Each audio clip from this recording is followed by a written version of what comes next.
It's the Moneyline Grind, February 13th. We went 1 and 2 last night, a little rough. Needed 2 more points from Paul George, but of course, down the stretch, he misses 2 easy layups. Well, one was a little bit tough. I think he had Gobert kind of on his hip. And then he gets subbed out because of the blowout. Siakam also did not hit his bet. It was pretty weird to see the Pacers offense only score 102 points. Our winner was our lock. Unfortunately, we didn't put him on the thumbnail because it was a team bet, but the Warriors -1 versus the Jazz in Utah. Warriors smoked them.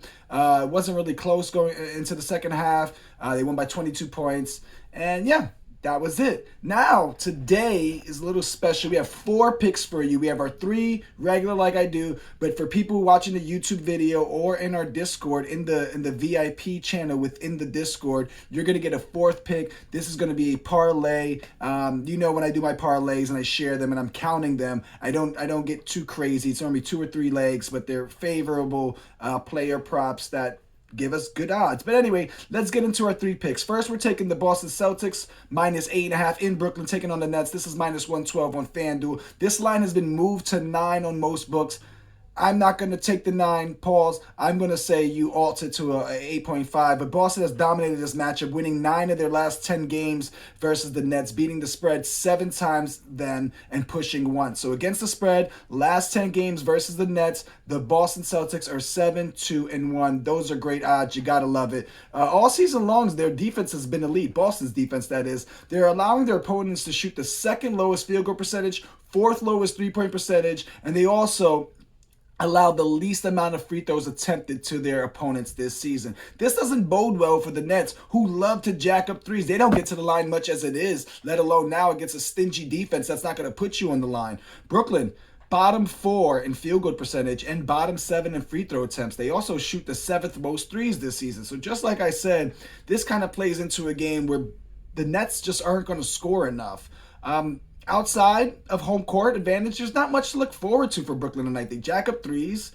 They don't play good defense. And then the Boston Celtics have an elite defense. I'm taking the Celtics to really cover here, and they've been striving. Now for our second pick, I'm taking a combined score prop. I'm taking over 222.5 Heat in Milwaukee, taking on the Bucks. This pick was before they said Dame is day to day. I've always thought he was going to play, but who knows? No Jimmy Butler today for the Heat, so maybe they rest Dame in return, figuring they could still beat them. But the Heat and the Bucks, when they've gone head to head, they've gone over the spread 9 times in a row. So as you can see, the mood for the picks today is just leaning into where the momentum is. Some people like to go value, a positive regression, and find value there. I can dabble back and forth. Right now, I'm looking for momentum and seeing how these guys are playing going into All-Star break. Both teams seem to take care of the ball. Heat with the 2nd fewest turnovers, while the Bucks with the 8th fewest turnovers. So we're looking at more possessions here. On the road, Heat average about 107, while the Bucks are at 117, which is right around what we need tonight. Without Jimmy Butler, I'd imagine it's a little bit easier to score for the Bucks. I also imagine that the pace picks up a little bit. You get a couple of younger guys in there. And next thing you know, you have 2 or 3 extra possessions. The Heat have still competed this season without Jimmy, so it's not like there's some slouch, and that's probably why this line hasn't ballooned to +10 or -10 if you're the Bucks. And the Bucks play a little faster at home. I would think that more shots go up considering the dynamics within this game. Bucks 1-2 in a row. I think they're finding some momentum here. I can see this game going over 222, which isn't that much. Third pick, and we're taking the Unicorn Porzingis over 19.5 points -113 on FanDuel. As you know, I don't like to have multiple picks within the same game, but for the Unicorn, we'll do something unicorny. Sorry, that's a dad joke. I'm so sorry. That was terrible. On the season, KP is averaging a little over 20 points per game. But his last 10 games, he's a little under 24 with 23.7. His last 4 games, though, he's smoking it with 29 points per game. Nets will allow about 120 points to their opponent tonight. KP is the 2nd best scorer on the team, in my opinion. So he should have plenty of room to operate, plenty of opportunities. KP has hit at least 2 threes in 8 of his last 10 games. The line there is only 2 threes, so you could look at that if you want an easy bet. So we're seeing 6 points there, possibly 9 points from the 3-point line. So we're looking almost halfway done off of 3 shots, let alone you get 4 or 5 free throws. KP's a big man. The Nets don't board. The Nets.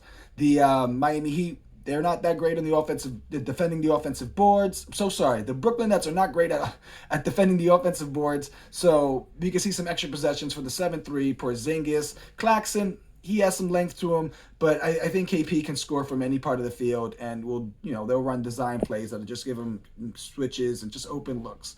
And our fourth pick, our VIP pick, yes, we are bringing the VIP back. 2-leg parlay plus 161 on BetMGM. First leg, Booker, Devin Booker over 5.5 assists. They're at home against the Kings. Second leg, I'm taking the Pistons plus 14.5. That's an alt spread in LA, taking on the Lakers. We'll make this one quick, VIP. Booker averaging close to 17 potential assists versus the Kings in the last 3 games. He's been very aggressive on offense lately, and the Kings don't really have anyone that can match up with him. I'd imagine he can get to the lane easily. The help steps up. He can dish or kick out to the open man 3. 6 assists for someone of this usage, a potential assist average should be easy. Our next pick is the Pistons plus 14.5. This is cut from capper Joe Osborne. Pistons have covered 8 games in a row as double-digit underdogs. Lakers are 4-11 against the spread in their last 15. There's more to this bet. You can look at the fact that recently, over the last 10 games, the Pistons are actually better defensively than the Lakers have been, and they also rebound the ball at a higher rate or a more successful rate, both offense and defensive rebounds, than the Lakers do. Of course, Lakers, very volatile team, hard to bet on. I've been making money on the Pistons. Ever since they were in that losing streak, they've been covering for me. I even got them on a money line the one game they did break their terrible streak. So I'm rocking with the Pistons. I've watched them. I think they're better now than they were earlier in the season.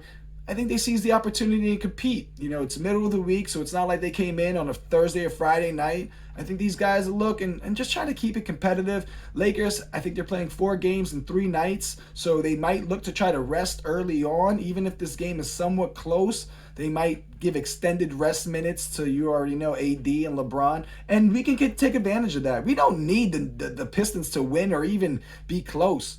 Just keep it around the 10-point range, and that's enough points for the Lakers to feel comfortable to keep their good players resting, their good elder players resting, while the Pistons could kind of stay within striking distance. We just need them to lose by less than 15. I really do like that parlay, a gift in 2024 for the VIP, and we're going to start it back up. We're going to get that VIP cooking. But those are my picks. 4 picks today, 3 for the freebies, 1 VIP. You got to love it. We're back straight NBA until like April, and I love it. Guys, best of luck today. Keep on grinding. I'll see you tomorrow. We'll have more money. We'll have a bigger smile. I can't wait. Good luck.